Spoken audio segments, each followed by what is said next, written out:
Hello आणि नमस्कार विद्यार्थी मित्रांनो। आसमान में उड़ने वाले उस परिंदे को भी पता होता है कि आसमान में बैठने की जगह नहीं होती। आणि त्याच पद्धतीने आतापर्यंत न थकता न थांबता मागच्या वर्षभरापासून केलेली ही जी मेहनत आहे, या मेहनतीला आता सत्यात उतरवण्याचं किंवा या मेहनतीचं जे फलित आहे ते 31 तारखेला तुम्हा सगळ्या लोकांना भेटणार आहे। तेव्हा 31 तारखेला होणाऱ्या या IBPS AFOच्या पूर्व परीक्षेसाठी तुम्हा सगळ्याच लोकांना, सर्व ॲग्रिकॉस परिवाराला माझ्याकडून टीम सारथीकडून खूप खूप शुभेच्छा।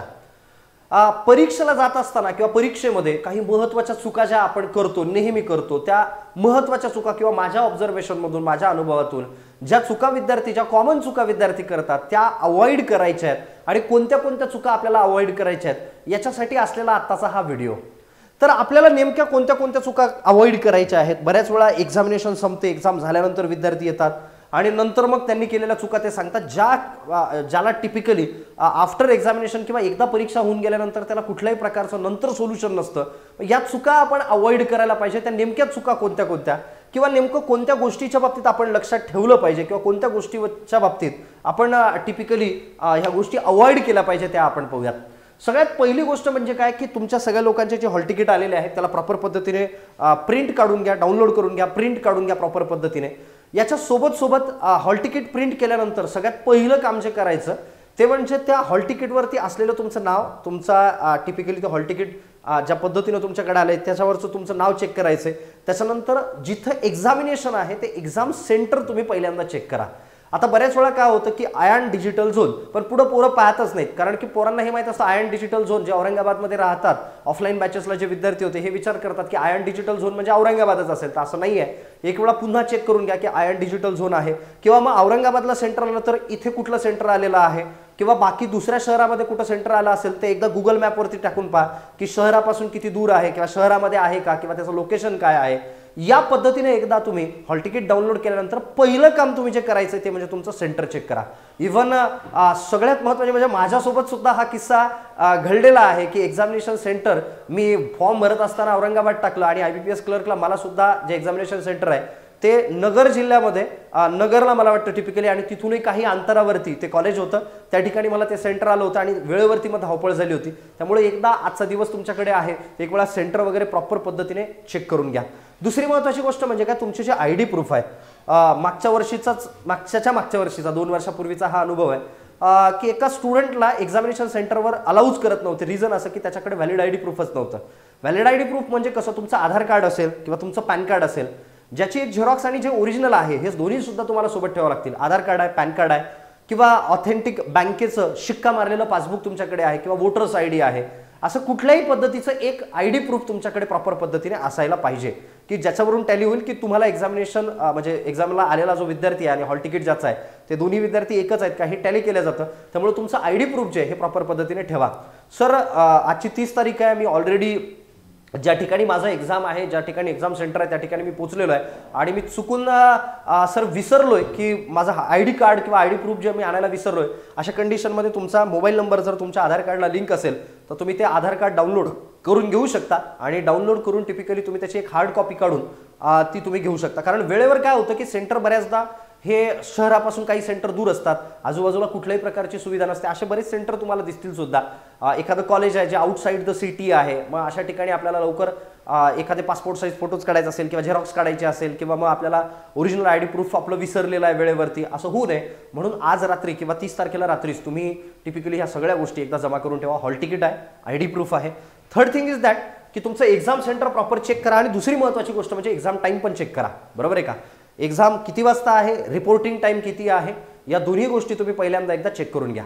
थर्ड थिंग की जो काही एक्झामचा किंवा रिपोर्टिंग टाइम तुम्हाला दिलेला आहे त्याच्या 1 तास आधी कमीत कमी तुम्ही एक्झामिनेशन सेंटरला पोचाल, अशा हिशोबाने तुम्ही जिथं कुठे राहणार आहेत किंवा एक्झामला जिथं कुठे थांबणार आहेत त्या हिशोबाने साधारणतः तुम्ही त्याचं प्लॅनिंग केलं पाहिजे की बिफोर द एक्झामिनेशन किंवा बिफोर द रिपोर्टिंग टाइम मी 1 तास आधी पोहोचतो। कारण बऱ्याच लोकांना जे सेंटर असतात किंवा सेंटरचे जे शहरं असतात ही नवीन असतात, ऑटो मिळतो नाही मिळत, आउटसाईडला आहे, कुठे आहे नेमकं, तर या पद्धतीने आपण एकदा त्याच्यामुळे 1 तास आधी कमीत कमी आपण बिफोर द रिपोर्टिंग टाइम 1 तास आधी आपण तिथं पोचायला पाहिजे। थर्ड थिंग इज दॅट की पुढची गोष्ट आहे ते म्हणजे अवॉइड द हेवी फूड। कारण मोस्ट ऑफ द स्टुडंट ज्यावेळेस ट्रॅव्हल करतात तर ट्रॅव्हल करत असताना बऱ्याच वेळा आपल्याला हा इश्यू होतो की आपण जंक फूड खातो किंवा आउटसाइड राहतो, तर मित्रांकडे आपल्यापैकी बरेच लोक कारण ॲग्रिकॉस आहेत तर जसं उदाहरणार्थ पुण्यात काही लोकांनी जाणीवपूर्वक सेंटर टाकलेलं असतं, मग मित्रांकडे जाणं, इयर एंडिंग आहे मग मित्रांकडे थांबणं. तर हेवी फूड खाणं हे टिपिकली अवॉइड करा 30-31 तारखेला दोन्ही दिवसाला. मोस्ट ऑफ द लोकांचा 31 तारखेला दुपारी पेपर आहे. दरवेळेस तो पेपर जो आहे तो सकाळून असायचा, यावेळेस मोस्ट ऑफ द स्टुडंटचा पेपर जो आहे तो दुपारी दिलेला आहे. तर 31 तारखेला सुद्धा सकाळी आणि 30 तारखेला सुद्धा संध्याकाळी हेवी फूड किंवा जंक फूड किंवा असं फूड की जे आपल्याला आजारी पाडू शकतं अशा पद्धतीचं फूड थोडंसं अवॉइड करा. सर अजून काय महत्त्वाची गोष्ट, आता गेल्या वर्षीचा एक म्हणजे अत्यंत वाईट अनुभव जो होता एका स्टुडंटच्या बाबतीतला मला, की या विद्यार्थ्यांनी आता बऱ्याच वेळा काय होतं की बरेच विद्यार्थी मॉक टेस्ट देत नाहीत, बरेच विद्यार्थी असे करतात की मॉक टेस्ट देत नाहीत. आणि म्हणून मग आपल्याला काय होतं किंवा मॉक टेस्ट काही विद्यार्थी देतात तर त्यांना सवय ही पडते की आपण बऱ्याचदा इकडच्या साईडला जो कॉलम असतो म्हणजे 1 नंबरचा क्वेश्चन इकडे क्लिक केल्यानंतर पुढे जाऊन पुन्हा 2 नंबरचा क्वेश्चन असं न करता प्रत्येक क्वेश्चन हा सेव्ह आणि नेक्स्ट आपण केलाय का हे खात्रीपूर्वक एकदा चेक करा. म्हणजे सेव्ह आणि नेक्स्ट इन द सेन्स तुम्ही प्रश्न सोडवलाय लगेच सेव्ह अँड नेक्स्ट तुम्ही करा. Sir review and mark me करून ठेवलं होतं, पण असं झालं की एक्झामचा टाइम संपला आणि मग ते रिव्ह्यू आणि मार्क केलेले क्वेश्चनचे जे आन्सर आहेत ते माझे कन्सिडर केल्या जातील का त्याच्यावर विश्वास ठेवू नका. डेफिनेटली जर कन्फर्म उत्तर असेल तर कन्फर्म सेव्ह अँड नेक्स्ट तुम्ही करायला विसरू नका. गेल्या वर्षी एका स्टुडंटनी अनफॉर्च्युनेटली सेव्ह अँड नेक्स्ट करायला ती विसरली होती, तिचा रिझल्ट आला नाही. किती विद्यार्थी खूप हुशार होती पण रिझल्ट तिचा आला नाही. त्यामुळे पुन्हा एकदा सांगतोय की सेव्ह अँड नेक्स्ट याला डेफिनेटली तुम्ही क्लिक करून पुढे जायला पाहिजे. थर्ड थिंग, अटेम्प्ट करत असताना क्वांट रिझनिंगचे अटेम्प्ट तुम्ही करत असताना एखाद्या वेळी असं होतं की रिझनिंगच्या एखाद्या पझलमध्ये आपण फसलोय आणि या पझलमध्ये फसल्यानंतर बऱ्याच वेळा आपल्याला असं वाटतं की अरे हे माझं काही खरं नाही आता आणि आपण पॅनिक व्हायला लागतो. आपल्याला वाटतं की नाही काही खरं नाही माझं आता, किंवा एखाद्या क्वांटच्या तुम्ही न्यूमेरिकलमध्ये किंवा एखाद्या क्वांटमध्ये तुम्ही नंबर सिरीजमध्ये अडकून बसता आणि त्याच्यामध्ये तुम्ही अडकूनच बसता. अडकून पडू नका. एखादी पझल जर सपोज एखाद्या वेळी एखादी पझल बसत नसेल ठीक आहे स्किप करा, काही प्रॉब्लेम नाही. पुढचा क्वेश्चन तुम्ही पटकन घ्या. खूप जास्त वेळ एका क्वेश्चनवरती तुम्ही कधीच घालू नये. इंग्लिशचे अटेम्प्ट हे नंबर ऑफ अटेम्प्ट तुम्ही नेहमी जास्त ठेवा. इंग्लिशचे अटेम्प्ट जास्त ठेवायला पाहिजेत आपण. म्हणजे क्वांट रिझनिंगच्या बाबतीत एखाद्या ठिकाणी अडकलो सर मग कसं आता माझं तर काही खरं नाही, त्या असलेल्या क्वेश्चनवरून पॅनिक होऊ नका. क्वेश्चन स्किप करा, पुढे जा. थोड्या वेळानंतर जर टाइम वाचलाच, वेळ वाचलाच तर पुन्हा त्या प्रश्नावर या. बऱ्याच वेळा असं होतं की आपलं प्रत्येक वेळेस लॉजिक आपण थोडं चुकीचं लावत जातो आणि नंतर मग थोड्या वेळानंतर वेळ गेल्यानंतर आपल्या लक्षात अरे हे लॉजिक असं पण लावता येईल आपल्याला, या पद्धतीने आपल्या डोक्यात येतं. आणि म्हणून एखाद्या क्वेश्चनमध्ये स्टक होऊन बसू नका, तिथून तुम्ही पटकन स्किप करून पुढे जा. आता सगळ्यात महत्त्वाची सगळ्यात मोठी चूक जी विद्यार्थी करतात एक्झामिनेशन झाल्यानंतर, 31 तारखेला एक्झामिनेशन संपल्यानंतर एक गोष्ट लक्षात ठेवा, कट ऑफच्या बाबतीत अजिबात डिस्कस करू नका. 2 जानेवारीपासून आपण आपलं टिपिकली सगळे सेशन जे आहेत हे 2 जानेवारीपासून आपण स्टार्ट करतोय. जे IBPS AFO मेन्सचे सेशन्स आहेत. मागच्या वेळेस झाला असं की विद्यार्थी प्रीची परीक्षा संपली आणि मेन्सची वाट पाहत बसलेत. मेन्स कधी येईल, काय येईल, रिझल्ट येऊ देत प्रीचा, मग स्टार्ट करूयात. रिझल्ट पार मग 13, 14, 15 तारखेला रिझल्ट लागायला लागलाय. त्याच्यानंतर 10 दिवस हातात राहिलेत. मग आता नेमकं मी काय करू, मी कन्फ्यूज व्हायलोय. एक्झामिनेशन हॉलमधून बाहेर पडले, विषय संपला, आपल्याला लगेचच मेन्सच्या तयारी लागायचंय ही मेंटॅलिटी लगेच तयार ठेवा. म्हणजे सर माझा कट ऑफ किती लागेल, सर माझा स्कोअर येईल का, सर नेमका कट ऑफ लागला तर माझं सिलेक्शन होईल का, मला वाटत नाही.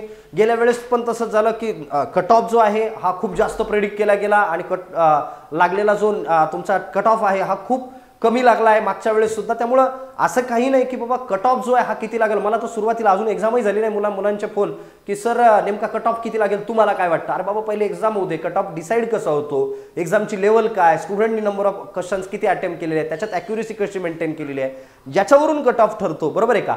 मग त्यामुळे कट ऑफच्या बाबतीत जशी एक्झाम संपली, विषय संपला, डायरेक्ट डोक्यातून काढून टाका. आपल्याला मेन्सची तयारी करायची हे डायरेक्ट डोक्यात ठेवा. 2 तारखेला मी तुम्हाला अजून ॲग्रिकल्चरच्या स्टुडंटसाठी बऱ्याचशा सुवर्ण संधी अजून पुढे लगेच पेरून ठेवलेल्या आहेत. तर त्या कशा कोणत्या आपण 2 जानेवारीला आपल्या सेशन्समध्ये आपण डेफिनेटली बघूयात.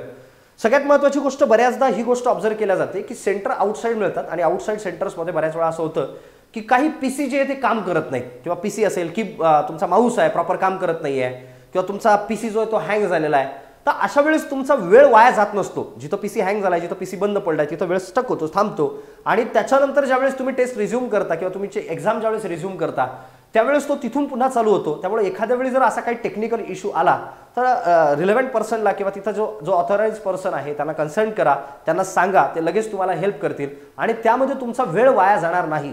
त्यामुळं एखाद्या वेळी जर तांत्रिक अडचण आलीच कुठे, एखाद्या वेळी तांत्रिक अडचण येण्याचं सांगता येत नाही, तर टेक्निकल इश्यू जर कुठे आला तर त्या बाबतीत पॅनिक होऊ नका, घाबरू नका. बरोबर आहे का. तुमची एक्झाम तुम्ही एक्झामच्या मूडमध्ये राहा, तिथं त्या लोकांसोबत वादावादी किंवा भांडण करत बसू नका, कारण देर इज म्हणजे तो तसा काही ऑप्शन नाहीच आहे, एकदा पेपर संपला विषय संपला असतो.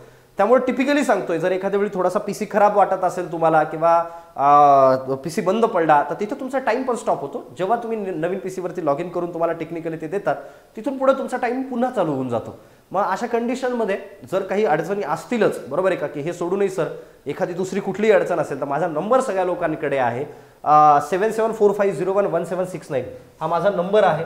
जर सपोज उद्या एक्झामपर्यंतही काही अडचण आली तर मला डेफिनेटली तुम्ही सांगा. ओके, तशी होपसो काही अडचण येणार नाही. तुम्हाला सगळ्याच लोकांना परीक्षेसाठी खूप खूप शुभेच्छा. लवकरच मेन्सच्या आपल्या असलेल्या ज्या प्रिपरेशनसाठी आपण 2 तारखेपासून लवकरच भेटूयात. तोपर्यंत सगळ्या लोकांनी पूर्वची फुल एन्थुझियाझमनं, फुल जोश के साथ, बरोबर आहे का, मी नेहमी सांगतो की बाकीच्या सगळ्या परीक्षा एकीकडे आणि IBPS AFOची परीक्षा हे ॲग्रिकॉससाठी खूप मोठं पर्वच असतं. ही परीक्षा एकीकडे, ही परीक्षा बिंदास सोडवा, घाबरत सोडवू नका, बिंदास सोडवा. Wish you all the best. पूर्ण माझ्याकडून, पूर्ण टीम सारथीकडून तुम्हा सगळ्या लोकांना परीक्षेसाठी खूप खूप शुभेच्छा. थँक्यू.